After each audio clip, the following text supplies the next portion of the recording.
Hey everyone, we're going to be talking to Milian Steffen, who is a Luxembourgish guitarist. He uses Overloud's THU in a lot of his music. He's also the owner of Solhenge YouTube channel. Now at over 21,000 subscribers, he does gear reviews, product demos, anything that has to do with guitar-related gear. Milian especially has a knack for metal tone, and he uses THU in his own solo projects as well as his band. He does all the recording from his bedroom or from his student apartment. So we thought he'd be a good person to talk to about THU today and just how he uses it overall in his life and in his own music.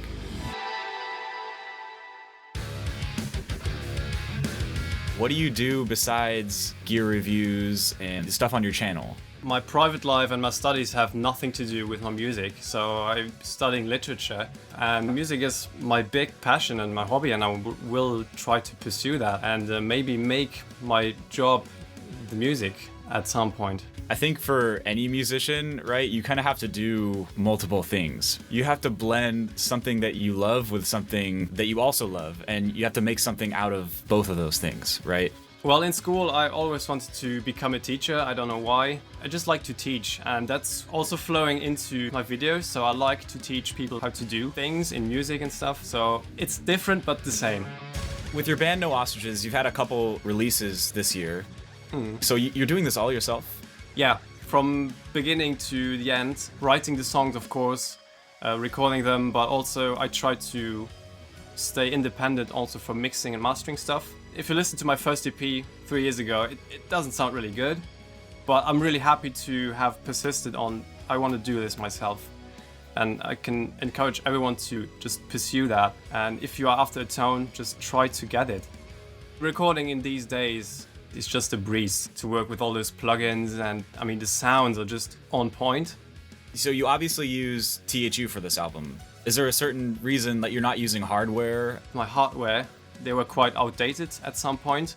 Also, I was moving to a student apartment and I just couldn't afford to have a huge amp and mic it up and stuff. So I had to look for alternatives. I stumbled across THU and I was just amazed by the roominess of that sound. You know, it sounded like I would imagine a cab recorded in a room. And that was just like mind-blowing for me. It's still good today, so I still use it, and I will use it in future songs. THU does a good job of having different IRs for cabinets. They have the respire, so you can kind of simulate the space around the cabinet. And recently, they just had an update, and they've remastered all their cabinets. So you can... Yeah, I saw. I just made the update on Friday when we talked. Yeah, which is also cool because it shows that, you know, as we evolve, you know, mixing tastes change, and it's great to just have that option that you can evolve with software. This is a kind of a big question, so what does a good metal tone mean to you? I think for metal tones, there's two sides. There's the emotional side and the technical side. A good metal tone to you might not be the best to use in a song if you want to record.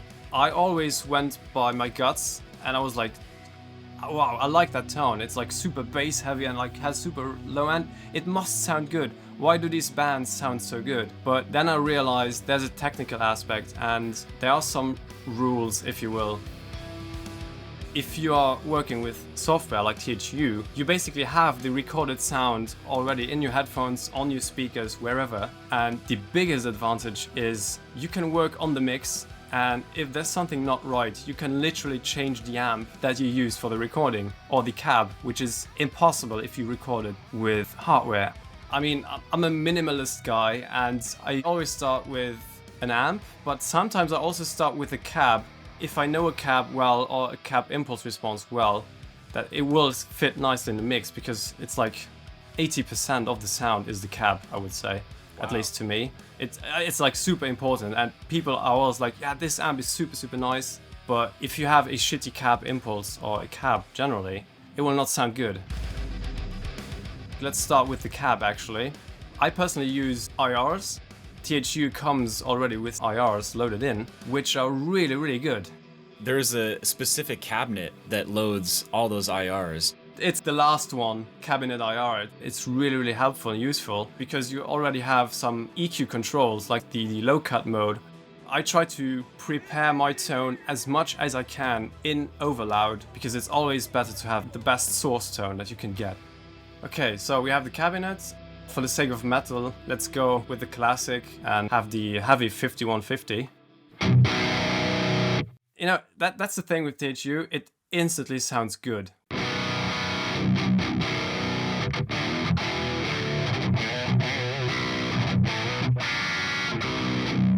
In the past, I used to use an overdrive in front of the amp to push it because it allows you to turn down the gain on the amp. You want that heaviness, you know? But if you have less gain on the amp, it stays more clear. Oh. And that is especially, I think that's really important because I do a lot of chord things with a lot of distortion.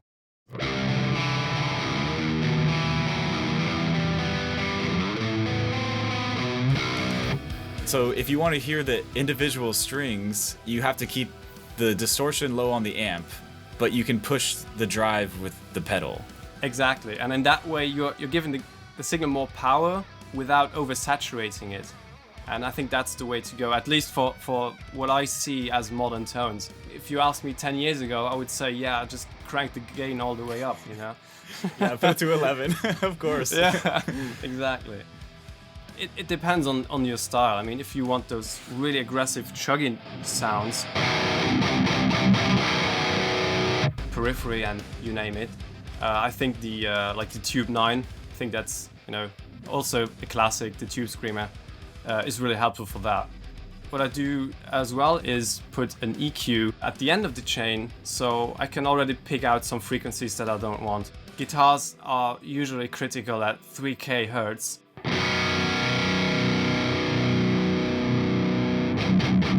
So now I just removed some at 3.2K here, and it kind of softens it up at the top and takes out the harshness. It's great that you can do that inside of THU too, because of course you can, you know, add EQ after the plugin, you know, in your DAW. But what's cool about THU is that it has the models of the EQs, so it's not the same sound. Yeah, and it's CPU friendly. I have an older computer and it runs perfectly, even at 16 samples. Wow. Yeah, that's a lifesaver. That is basically my metal tone, if you will.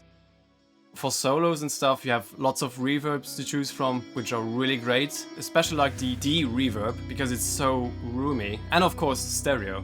I have a real rig, I have a nice reverb and stuff, but it's not in stereo. When you're used to stereo reverb on your headphones, and then you have to deal with some mono stuff, it's a bit frustrating to me. It's not inspirational, right? I think like when you're creating music, you need to be inspired by the tone that you have. So even something like stereo versus mono, it can make a world of a difference on... Yeah, it's a huge difference, especially for like ambiences that fill out the room behind, let's say, a heavy metal riff. And when you have like a stereo delay bouncing like back and delay. forth, oh my gosh. Super, super nice and so inspiring. I caught myself like just spending hours dialing tones and finding new ways to create the tones, and it's really fun.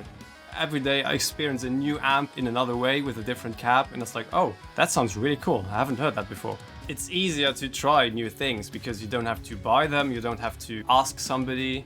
It's wired up in a second. What was your workflow like before? Is there ever a time that you'd prefer hardware? It's nice to just crank up the amp and just have some guitar tones, you know, just smashing in your face. Feel the air moving, you know? Yeah, exactly. Yeah. I love both worlds. I love the digital world, that's how I grew up with recording, but I also have a passion for the completely analog stuff. Yeah. And just, you know, twisting the knobs for fun and just jamming around. I don't record with my rig. I just take my computer, the interface, guitar, and MIDI keyboard, and I'm set up to write a full song from start to finish. I'm looking forward to hearing more songs from No Ostriches. And in addition, you know, I can't wait to see more reviews on your channel. Brilliant reviews of hardware as well as software. I highly recommend a channel to watch. Thank you.